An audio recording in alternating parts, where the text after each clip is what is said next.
ముందుగా నేను చదువుకున్న రోజుల నుంచి మా నాన్నగారు ఆస్తులన్నీ దానం చేసేయటం వల్ల, మాకున్నది తక్కువగా ఉండడం వల్ల, సంసారం పెద్ద అవడం వల్ల చిన్నప్పటి నుంచి ఉద్యోగం చేసినట్టయింది. అనగా 7వ తరగతి చదువుతున్నప్పుడు 7వ తరగతి పిల్లలకి ట్యూషన్ చెప్పి ఆ డబ్బులతో మేము చదువుకోగలిగాం. నేనే కాదు, నా పై అన్నయ్య, ఆ పై అన్నయ్య, ఇంచుమించుగా మా రెండో అన్నయ్య దగ్గర నుంచి అందరూ అలాగే చదువుకున్నారు. పెద్ద ఆయనకి అవసరం రాలేదు. కానీ 2, 3, 4 వాడిని మేము స్వతంత్రంగా చదువుకోవాల్సి వచ్చింది.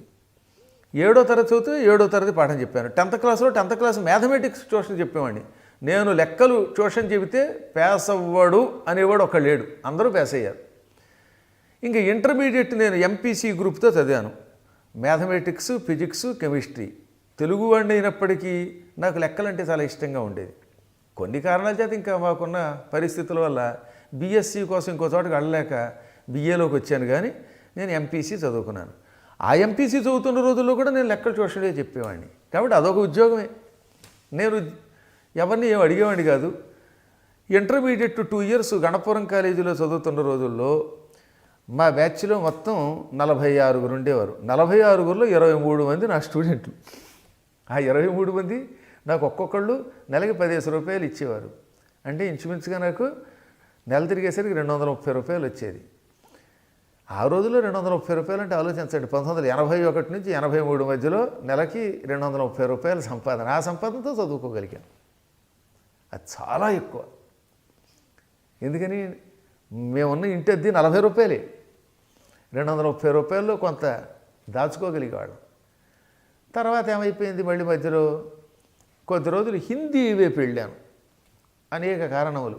వెంటనే ఉద్యోగం రావాలంటే హిందీ పండిట్గా అప్పుడు ఉద్యోగాల అవకాశం ఉండడం వల్ల ఈ ఇంటర్ అయ్యాక డిగ్రీకి మధ్యలో 1-2 ఏళ్ళు ఆపి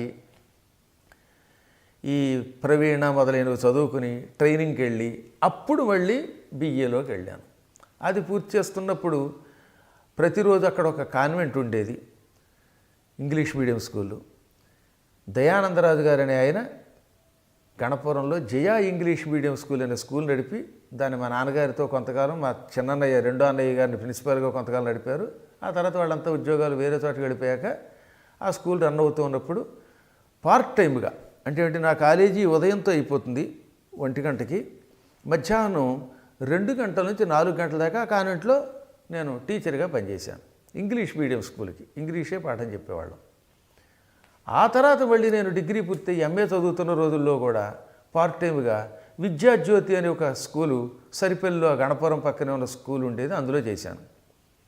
ఎంఏ పూర్తయి ఇటు బిఈడి అయ్యి పిహెచ్డి చేస్తున్నప్పుడు రెగ్యులర్ పిహెచ్డి కాదు కనుక సరిపల్లి పబ్లిక్ స్కూల్ అనే ఒక స్కూలు మేమున్న పల్లెటూరు గణపురం పక్కన ఉన్న సరిపల్లిలో పెడితే దానికి ప్రిన్సిపాల్గా 1 ఏడాది పనిచేశాను. ఇప్పటికీ అక్కడ ఆ స్కూలు ఎత్తేసినా అక్కడ ప్రిన్సిపాల్స్ లిస్టులో ప్రథమ ప్రిన్సిపాల్, ఫస్ట్ ప్రిన్సిపాల్ అని ఉండేది నా పేరు. ప్రిన్సిపాల్గా, కాలేజీ ప్రిన్సిపాల్గా పనిచేయకపోయినా స్కూల్ ప్రిన్సిపాల్గా పనిచేశాను.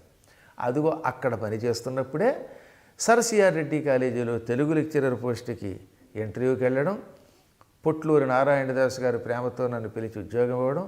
ఆ ఉద్యోగంలో 1992 డిసెంబరు నుంచి 2004 వరకు, అంటే 12 సంవత్సరముల కాలం నేను అందులో ఉద్యోగం చేశాను. ఆ తర్వాత నా పీఠం వ్యవస్థాపన అయ్యింది, పెద్దదైపోయింది.